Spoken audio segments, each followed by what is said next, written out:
안녕하십니까. 국세상담센터 상담관 이은정입니다.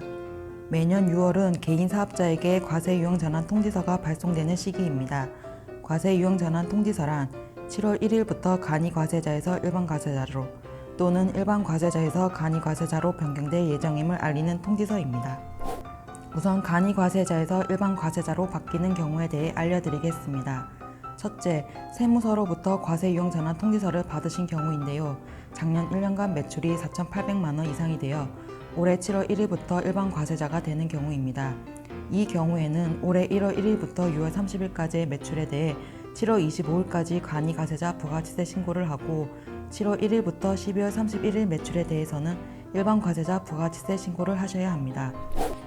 또 다른 경우는 간이과세자가 세금 계산서를 발급해야겠다고 마음먹었을 때인데요. 간이과세자는 세금 계산서를 발급할 수가 없고 일반 과세자만이 발급할 수 있습니다. 이때는 간이과세 포기 신고를 하면 다음 달 1일부터 일반 과세자가 됩니다. 단 간이과세 포기 신고를 하는 경우 3년간 간이과세자로 변경이 불가하므로 신중하게 선택하셔야 합니다. 간이과세 포기 신고는 홈택스에서 신고가 가능합니다. 신청 제출, 일반 세무서류 신청, 민원명 찾기에서 간이과세 포기를 치시고 조회하기 누르신 후 인터넷 신청을 누르시면 됩니다. 간이과세 포기 신고를 하면 1월 1일부터 포기 신고일이 속한 달까지의 매출에 대해 포기 신고일의 다음 달 25일까지 부가치세 신고를 하여야 합니다. 간이과세자에서 일반 과세자로 변경되면 환급받을 것이 있는지 문의를 하십니다. 설명을 드리자면 동일하게 매입을 한 경우에도 일반 과세자와 간이과세자는 부가세 신고 시 매입세 공제 금액이 다릅니다. 매입세액을 비교하면 간이과세자는 일반 과세자에 비해 공제 금액이 작습니다. 따라서 일반 과세자로 바뀌면 그 차액에 대해 추가로 공제를 받을 수 있습니다. 이와 관련된 자세한 사항은 다음의 경로를 통해 내용을 확인하실 수 있습니다. 다음은 일반 과세자에서 간이과세자로 바뀌는 경우에 대해 살펴보겠습니다. 작년 1년간 부가가치세를 포함한 매출액이 4,800만 원 미만이면 올 7월 1일부터 간이과세자로 변경됩니다. 그러면 1월 1일부터 6월 30일까지의 매출에 대해 7월 25일까지 일반 과세자 부가치세 신고를 하여야 합니다.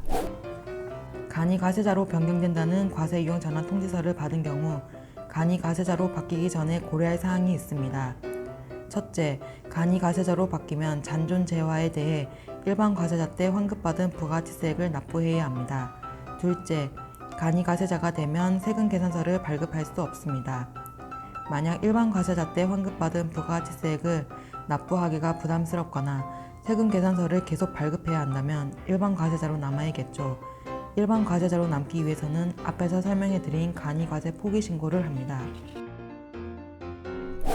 일반 과세자 때 매입 시 환급받았던 부가치세액을 간이과세자로 전환하면서 납부하는 이유는 간이과세자가 일반 과세자에 비해 공제받는 부가가치세액이 작기 때문입니다.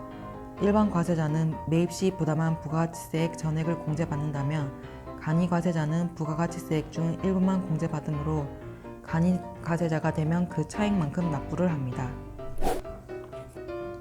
조금 더 설명을 드리자면 간이과세자로 변경 시 재고자산은 남아있는 부분에 대해 부가가치세액을 납부합니다. 감가상각자산은 시간이 지나면서 가치가 감소하기 때문에 남은 잔액에 대해 부가가치세를 납부해야 합니다. 예를 들어 건물은 감가상각이 1년에 10% 된다고 보므로 취득 시점부터 10년이 지나면 남은 가액이 0이 되어 납부할 세액이 없습니다. 건물의 감가상각자산은 취득 시점부터 2년이 지나면 남은 가액을 0으로 보아 납부할 세액이 없게 되는 것입니다. 이와 관련된 내용은 다음의 경로를 통해 내용 확인이 가능하므로 참고하시기 바랍니다. 이것으로 과세유형 전환에 대한 설명을 마치겠습니다.